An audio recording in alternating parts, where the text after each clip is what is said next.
On a bitter cold February morning in 2004, in the small coastal town of Jonesport, Maine, a woman vanished without a trace.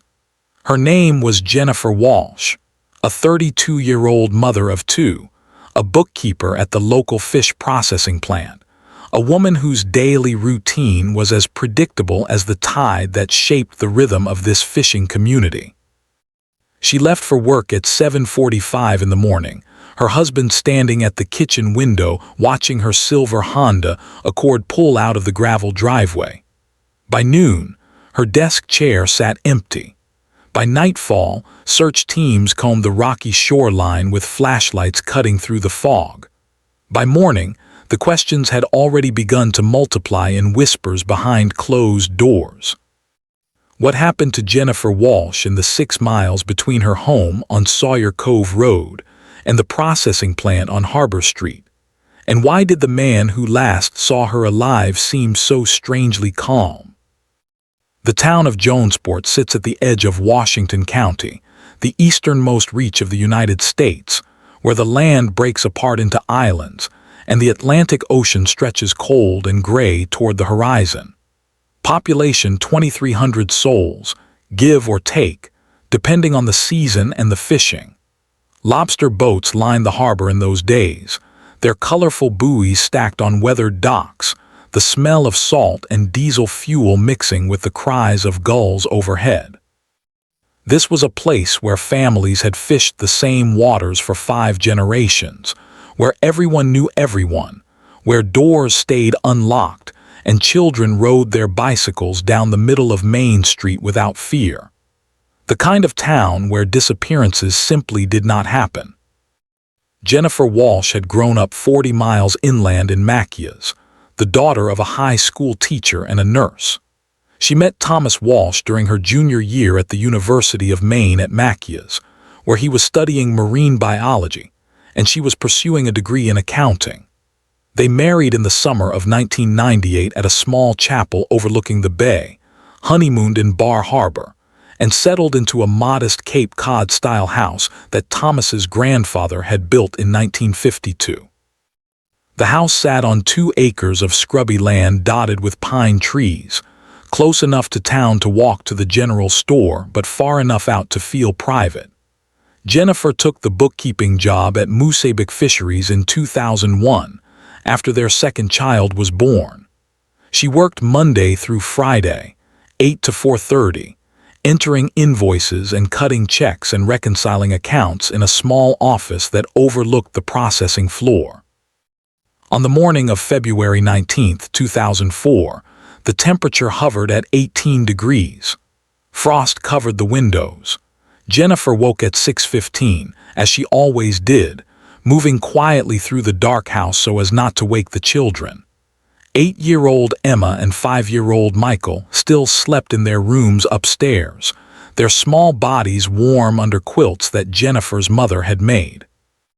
Thomas was already awake, sitting at the kitchen table with a cup of coffee and the local newspaper spread before him. He worked as a marine surveyor, inspecting boats and conducting safety checks, a job that kept irregular hours depending on the tides and the schedules of boat owners. That morning he had no appointments. He planned to work in his basement workshop, he said later, building a bookshelf for Emma's room. Jennifer showered dressed in dark slacks and a cream-colored sweater, applied minimal makeup. She ate a piece of toast standing at the counter. She filled her travel mug with coffee, added cream and sugar, secured the lid. Thomas watched her from the table. They spoke about ordinary things, he would later tell investigators. The fact that Michael had a cough, the groceries that needed buying, whether the Subaru needed an oil change. At 7:43, Jennifer pulled on her navy blue winter coat, wrapped a red scarf around her neck, picked up her purse and her travel mug. Thomas walked her to the door. He kissed her cheek. She stepped out into the cold morning air, her breath visible in small clouds. The gravel crunched under her boots as she walked to the car. Thomas stood at the kitchen window, he said, and watched her back out of the driveway. The taillights disappeared down Sawyer Cove Road. That was the last confirmed sighting, of Jennifer Walsh alive. At Moosebec Fisheries, the office manager, Patricia Dunham, arrived at 7:55 and unlocked the front entrance. She made coffee in the small break room, turned on the lights in the offices, adjusted the thermostat. Jennifer's desk sat in the corner by the window, her computer already humming because she always left it on overnight to run updates. Patricia noticed the empty chair. 8 o'clock passed. 8:15. Jennifer was never late. Patricia called Jennifer's cell phone at 8:20. It rang 4 times and went to voicemail. She tried again at 8:30. Same result. At 8:45, Patricia called the Walsh residence. Thomas answered on the second ring. His voice was calm, Patricia would later recall, unnaturally calm for a man whose wife had failed to arrive at work. "Is Jennifer there?" Patricia asked. "No," Thomas said. "She left for work at the usual time, around 7:45. "She hasn't shown up here," Patricia told him. There was a pause. "That's strange," Thomas said. The word choice struck Patricia even then. Strange, not concerning, not alarming, strange. Thomas said he would drive the route to look for her. Maybe she had car trouble. Maybe she pulled over because of the cough she'd been fighting. Patricia hung up and stood by the window, watching the harbor, feeling the first cold fingers of dread moving up her spine. By 9:30, Thomas called back. He had driven the entire route twice, he said. No sign of her car. No sign of Jennifer. Patricia called the Washington County Sheriff's Department at 9:47. Deputy Robert Kelly arrived at the Walsh residence at 10:15. He found Thomas in the driveway, standing beside his own vehicle, a dark green Ford pickup truck with Maine plates and a University of Maine bumper sticker. Thomas's hands were in his pockets. His expression was difficult to read, Deputy Kelly wrote in his initial report. Not distraught, not panicked, concerned perhaps, but in a distant way, as if this were happening to someone else. Deputy Kelly asked the basic questions. When did you last see your wife? What was she wearing? Did she seem upset? Was there any indication she might leave voluntarily? Thomas answered each question methodically. He described her clothing in detail. He said she seemed fine, maybe a little tired, but fine. No arguments, no financial problems, no reason to run. Deputy Kelly made notes. He radioed for additional units. By 11 o'clock, 3 more deputies had arrived and they began a systematic search of the 6-mile route between the Walsh home and Moosebec Fisheries. They drove slowly, examining both sides of the road, looking for skid marks, for broken guardrails, for any sign that a vehicle had left the pavement. The road wound through pine forests and past rocky outcroppings, past a few scattered houses and a small cemetery and a general store that did not open until noon. There were pull-offs where a car could park. There were driveways that led to summer camps closed up for the winter. There were places where the shoulder dropped off steeply toward ravines, filled with bare trees and frozen streams. Clear's throat. They found nothing. No silver Honda Accord, no broken glass, no tire marks, no evidence that Jennifer Walsh had ever driven that road that morning. At noon, the Sheriff's Department issued a statewide alert. Silver 2002 Honda Accord, Maine registration. At 1 o'clock, the state police joined the search, bringing dogs and volunteers. At 2 o'clock, the Coast Guard was notified in case the vehicle had somehow ended up in the water. The temperature was dropping.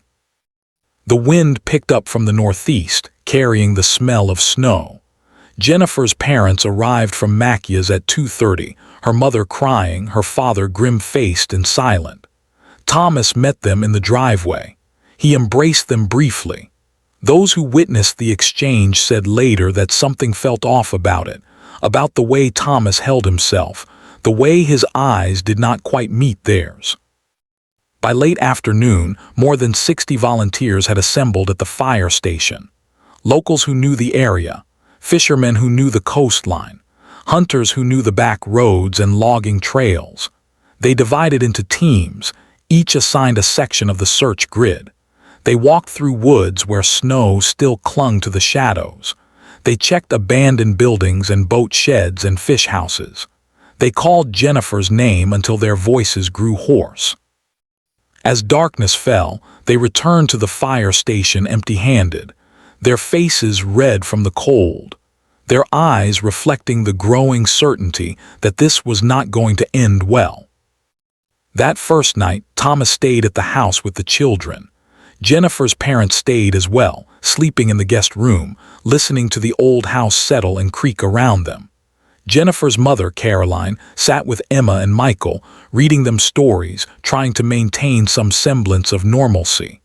The children asked where their mother was. Caroline said she had to go away for a little while but would be home soon. The lie tasted bitter in her mouth.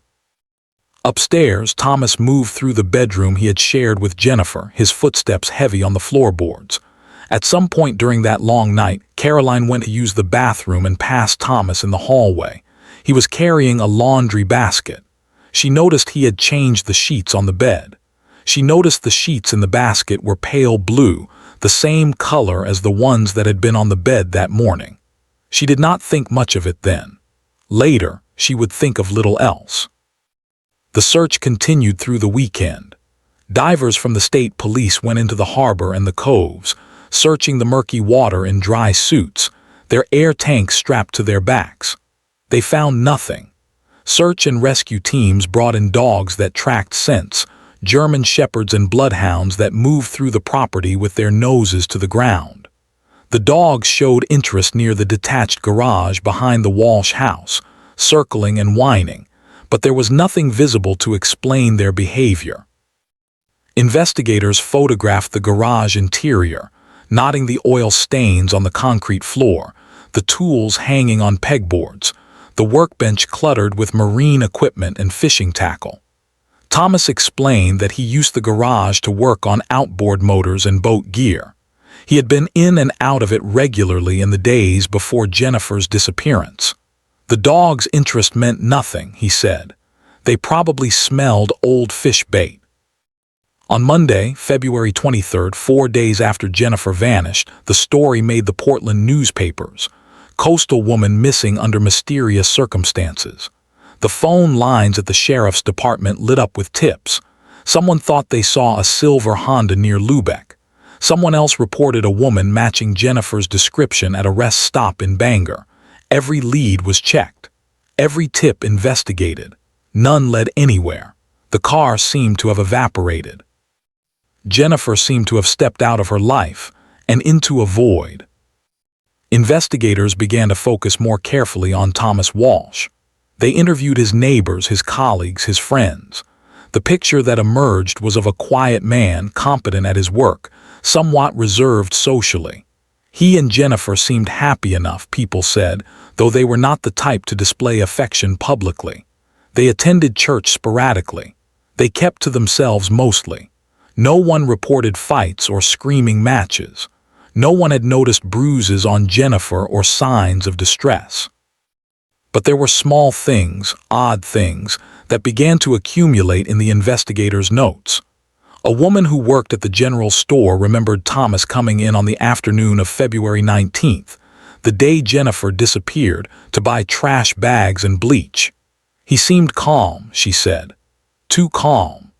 A boat owner who had hired Thomas for an inspection 2 weeks earlier mentioned that Thomas had seemed distracted, had made several errors in his paperwork, which was unlike him.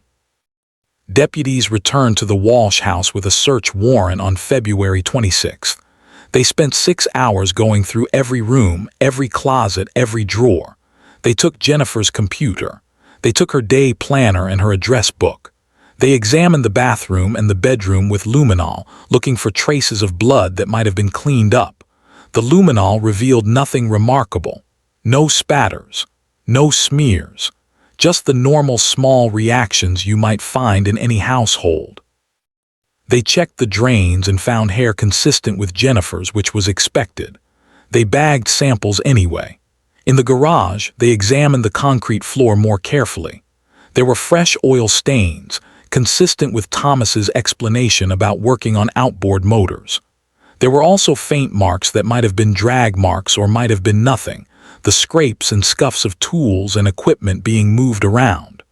Without blood or other biological evidence, the marks proved nothing. Thomas cooperated with everything. He answered questions. He provided samples of his hair and fingerprints. He agreed to a polygraph examination. The polygraph results came back inconclusive, which is to say, not definitively deceptive but not clearly truthful either. The examiner noted that Thomas showed unusual physiological responses to control questions, making it difficult to establish a reliable baseline. When asked directly if he had harmed Jennifer, Thomas's breathing rate increased slightly, but that could indicate stress rather than deception.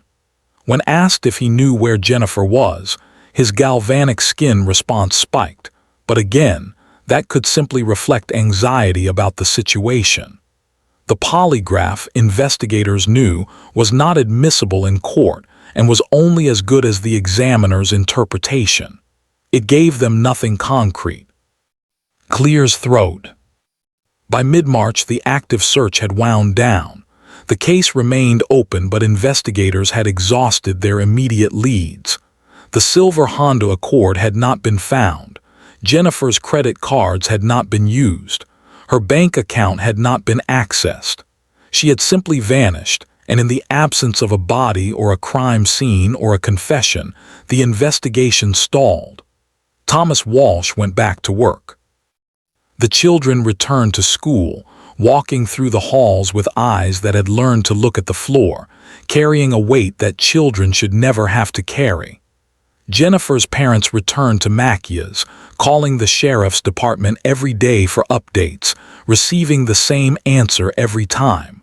No new developments. We're still working on it. We haven't forgotten. Summer came to Washington County with the slow warming of the ocean and the return of the tourists. The boats went out at dawn. The lobster traps were checked and reset. Life continued in its rhythms because that is what life does, even in the shadow of unanswered questions. Thomas Walsh mowed his lawn. He took Emma and Michael to the beach. He attended parent-teacher conferences. He presented to the world the image of a man coping with tragedy, a single father doing his best in impossible circumstances. But those who knew him well, those who had known Jennifer, began to notice small cracks in the facade. Caroline, Jennifer's mother, visited frequently that summer, ostensibly to help with the children but also to watch, to observe, to try to understand what had happened to her daughter. She noticed that Thomas had removed all the photographs of Jennifer from the walls. He said it was too painful for the children to see them every day, but Caroline wondered if the pain was really his own. She noticed that he had changed the furniture arrangement in the bedroom, moving the dresser to where the bed had been and the bed to where the dresser had been. When she asked why, he said he needed a change. She noticed that Michael had started having nightmares, waking up crying in the middle of the night, saying he heard Mommy calling from far away. She noticed that Emma had stopped talking about her mother entirely, as if Jennifer had never existed. In September, the children started a new school year. Emma entered 3rd grade. Michael started kindergarten. Their teachers were kind and patient, aware of what the children had been through, but there were concerning signs. Emma's teacher noticed that she had drawn pictures in art class, pictures that showed a house with a garage and a car inside the garage and a figure lying down in the car. When the teacher asked about the drawing, Emma said it was just a picture, nothing special. The teacher kept the drawing in the student's file and mentioned it to the school counselor. The counselor suggested that Emma might benefit from therapy to process her mother's disappearance. Thomas agreed to the sessions, taking Emma to a child psychologist in Macia's once a week. What Emma said during those sessions was protected by confidentiality, but the psychologist grew increasingly concerned about certain themes in Emma's play therapy and certain statements the child made about the morning her mother disappeared. For those who have ever doubted someone you love, who have felt the terrible tension between loyalty and truth, who have lain awake at night trying to reconcile what you think you know with what your instincts scream at you. You understand the torment that Jennifer's family endured through those months. Caroline wanted to believe that Thomas had nothing to do with Jennifer's disappearance. He was her son-in-law. He was the father of her grandchildren. He had always been respectful, quiet, reliable. But she could not shake the feeling that he was hiding something. She could not forget the laundry basket in the hallway that first night. She could not ignore the way he had rearranged the bedroom. She could not stop thinking about the fact that Jennifer's car had vanished so completely, so thoroughly, as if someone had taken great pains to hide it. In November, 9 months after Jennifer disappeared, Caroline and her husband made the difficult decision to hire a private investigator. His name was Raymond Porter, a retired Maine state trooper who had worked missing persons cases for 20 years. Porter reviewed all the existing evidence, such as it was. He interviewed the same people the sheriff's department had interviewed. He drove the route between the Walsh house and the fisheries a dozen times, stopping at every pull-off, every driveway, every conceivable place a car could be hidden. He found nothing that the previous investigators had not found, but he did notice something that had been mentioned only briefly in the original reports. Thomas Walsh's truck had shown a significant discrepancy in odometer readings in the days immediately following Jennifer's disappearance. According to Thomas's own statement, he had driven the route to work twice on the morning of February 19th, looking for Jennifer. That would account for perhaps 25 miles. He had driven to the store in the afternoon, another 10 miles round trip. Yet when investigators had documented his vehicle on February 26 during the search warrant execution, the odometer showed he had driven approximately 180 miles since his last documented service appointment on February 10th. Even accounting for his regular work trips to inspect boats, that was more than usual. Porter obtained gas station receipts from Thomas's credit card records. On February 20th, the day after Jennifer vanished, Thomas had purchased fuel in Calais, a town approximately 50 miles northwest of Jonesport. What was he doing in Calais? When Porter asked him, Thomas explained that he had driven up there to check on a boat for a client. The client confirmed the appointment but could not remember the exact date. It might have been the 20th. It might have been the 21st. The uncertainty was maddening. Porter began to focus on the geography. If you wanted to hide a car in Washington County, where would you put it? The ocean was the obvious answer, but divers had searched the accessible areas near Jonesport. Inland, there were thousands of acres of forest, old logging roads, abandoned quarries, deep ponds. Porter studied maps. He identified locations that would be accessible in winter, remote enough to avoid detection, deep enough to conceal a vehicle. He spent weeks driving to these locations, walking into the woods with a handheld GPS unit, checking ponds and ravines. He found nothing, but the effort was not wasted. It convinced him beyond doubt that Jennifer Walsh had not simply driven away and disappeared of her own accord. Someone had taken deliberate action to hide her and her vehicle.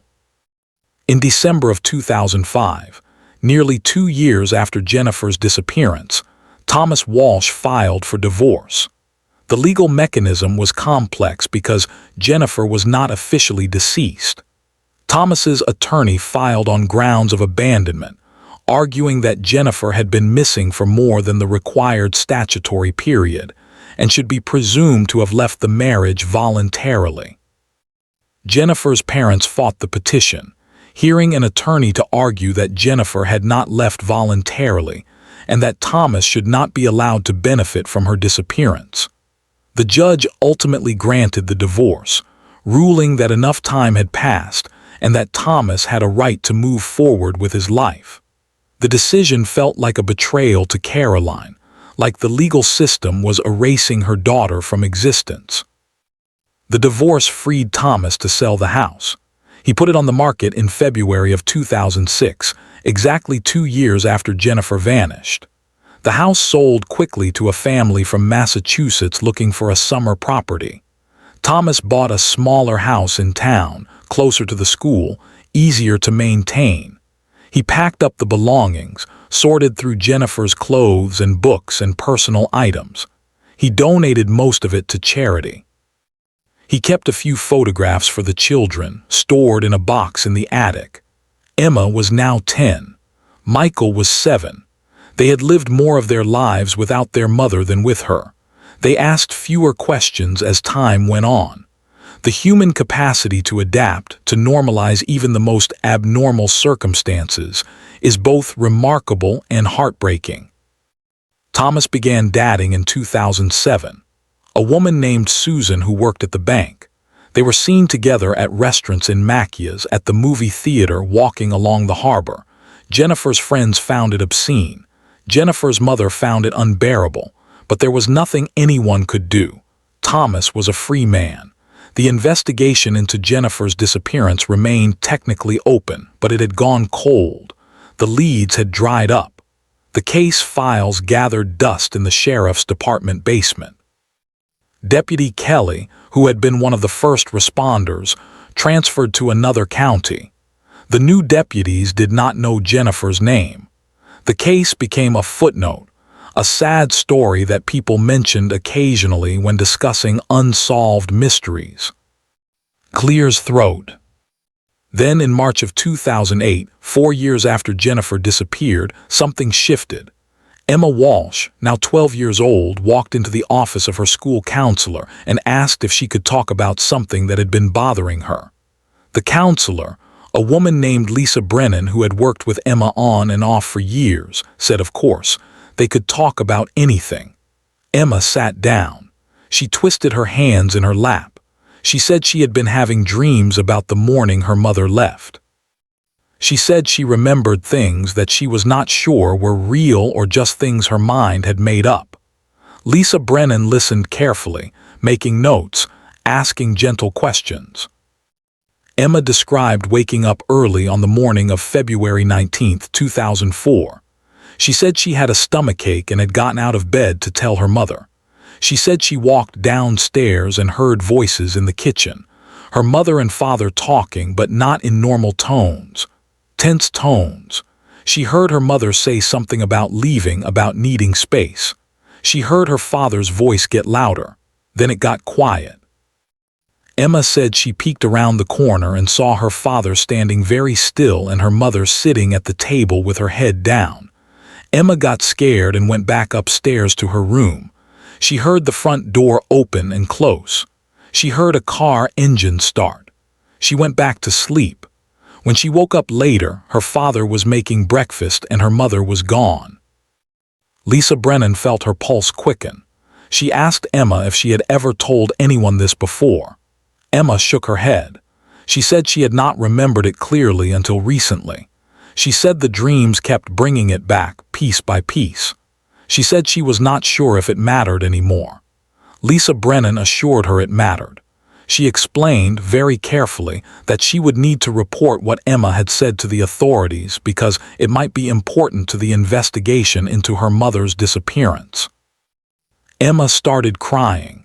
She said she did not want to get her father in trouble. She said he was a good father, that he took care of them, that she loved him. Lisa Brennan held her hand and said the truth was important, whatever it was, and that Emma was very brave. Lisa Brennan contacted the Washington County Sheriff's Department that afternoon. The case was reassigned to Detective Sarah Mills, who had recently joined the department from the state police. Detective Mills reviewed the entire case file, all 4 years of reports and interviews and dead ends. She drove to the school and spoke with Emma, this time with a child forensic interviewer present, recording the conversation. Emma repeated what she had told Lisa Brennan. She was hesitant, clearly torn between loyalty to her father and the need to tell the truth. Detective Mills asked if Emma remembered what her mother had been wearing that morning. Emma said yes. dark pants and a light-colored sweater. Detective Mills asked if she remembered what happened after she heard the car start. Emma said she thought she heard the car pull into the garage instead of leaving down the driveway, but she was not sure. It was a long time ago. Detective Mills obtained a new search warrant for the property where the Walsh family had lived. The house had changed hands, but the garage was still there, still the same structure. She brought a team of forensic specialists with ground-penetrating radar and cadaver dogs. The current owners, understandably alarmed, gave permission for the search. The dogs went through the garage and showed intense interest in the concrete floor near the back wall, in the same area where the dogs had shown interest 4 years earlier. The ground-penetrating radar showed an anomaly in the soil beneath the concrete, a disturbance that suggested the floor had been disturbed and repaired. On April 2, 2008, Detective Mills obtained a warrant to excavate the garage floor. The work began early in the morning. A crew with jackhammers broke through the concrete, working carefully, preserving the surrounding area for evidence collection. 3 feet down, they found it.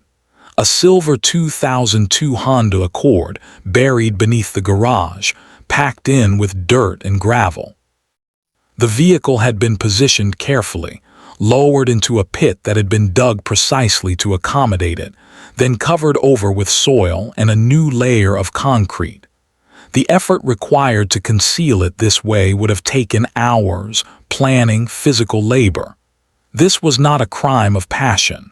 This was deliberate.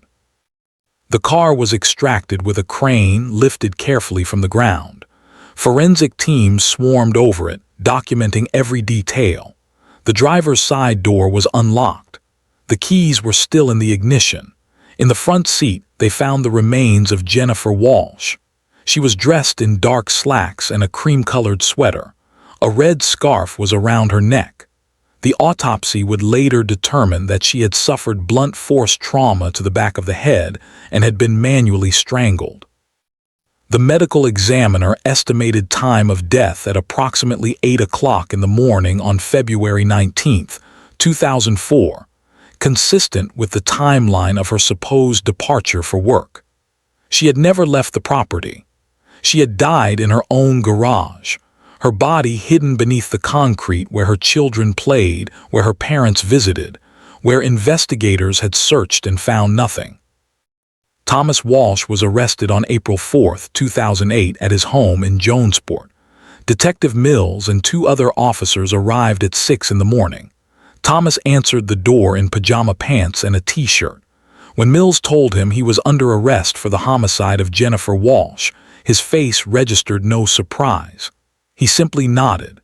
He asked if he could get dressed. He asked if he could make arrangements for Emma and Michael, who were upstairs sleeping. Mills allowed him to call Jennifer's parents. When Caroline answered the phone and heard Thomas's voice, she knew. She knew before he said a word. The arrest made national news. Husband arrested in murder of Maine woman 4 years after disappearance. Cable news picked up the story. Court TV sent reporters. The small town of Jonesport became a media circus. Camera crews parked outside the courthouse, outside the Walsh residence, outside the property where Jennifer's body had been found. The community was divided. Some had always suspected Thomas. Others refused to believe it, insisted there must be some mistake, some explanation. The evidence, however, was overwhelming. Prosecutors built their case methodically. They presented the timeline showing that Jennifer had never left the property. They presented the odometer evidence showing Thomas had driven to Calais the day after the murder, likely to purchase the materials needed to bury the car. They presented receipts for concrete mix and rebar purchased at a hardware store in Calais on February 20th. They presented testimony from a neighbor who had heard sounds of construction coming from the Walsh garage late on the night of February 20th, the whine of a concrete mixer, the scrape of shovels. The neighbor had not thought much of it at the time. Thomas was always working on projects. They presented Emma's testimony. She was 14 now, sitting in the witness box with her grandmother beside her, her voice small but steady. She described the morning she heard her parents arguing. She described hearing the car pull into the garage instead of leaving. She described her father acting strange in the days that followed, quiet and distant, cleaning obsessively. The defense attorney cross-examined her gently, suggesting that her memories might be confused, that the trauma of losing her mother might have distorted her recollection. Emma did not waver. She said she knew what she heard. She said she was sorry if it hurt her father, but she could not lie anymore. The defense argued that the evidence was circumstantial. They argued that the timeline was uncertain. They argued that there was no clear motive, that Thomas and Jennifer had a stable marriage, that Thomas had been a good husband and father, but the jury saw through it. They deliberated for 6 hours. On November 12, 2008, they returned a verdict of guilty on all counts. Thomas Walsh was convicted of second-degree murder. He was sentenced to 45 years in prison. He showed no emotion as the judge read the sentence. He did not look at his children. He did not look at Jennifer's parents. He simply stood, hands folded in front of him, and was led away. Clears throat. In the aftermath, Emma and Michael went to live with their grandparents in Machias. The house in Jonesport was sold. The proceeds went into a trust for the children's education. Jennifer's parents established a small memorial garden near the harbor, a quiet place with a bench and a plaque that read in memory of Jennifer Walsh, beloved daughter, mother, and friend. Caroline visits the garden every week, bringing fresh flowers, sitting on the bench and talking to her daughter as if Jennifer might hear. The case became a teaching example in forensic science programs, illustrating the importance of preserving evidence, the value of ground-penetrating radar, the need to listen when children speak even years after a crime. Detective Mills received commendations for her work reopening the investigation. She said in an interview that the case taught her never to assume a cold case is truly cold, that somewhere there is always a piece of truth waiting to surface. Emma Walsh is now in her 20s, pursuing a degree in social work, hoping to help other children who have experienced trauma. Michael, quieter and more reserved, works as a mechanic in Bangor. They speak occasionally, but the weight of what they lived through has made their relationship complicated. They both testified at their father's parole hearing in 2023. They both asked that he remain in prison. The parole board agreed. Thomas Walsh remains incarcerated at the Maine State Prison. He has never admitted guilt. He has never explained why he did what he did. Jennifer's body was released to her family and cremated. Her ashes were scattered in the ocean she had loved. The truth, when it finally emerged, brought no joy. It brought only the cold comfort of knowing, of having answers where there had been only questions. For Jennifer's family, for the community, for the investigators who had worked the case, the resolution was bittersweet. Justice had been served, but Jennifer was still gone, her children still orphaned by violence, her life still stolen on an ordinary February morning when she had simply wanted to go to work. The case stands as a reminder that evil often wears the most ordinary face. It reminds us that the person sleeping beside you, eating breakfast across from you, kissing you goodbye at the door, might be capable of unthinkable things. It reminds us that children see more than we think, remember more than we realize, and deserve to be believed when they finally find the courage to speak. Most of all, it reminds us that the truth, no matter how deeply buried, has a way of rising to the surface, of making itself known, of demanding to be heard. If this story mattered to you, subscribe and hit the bell. Share the episode. Someone somewhere may still be waiting to be heard.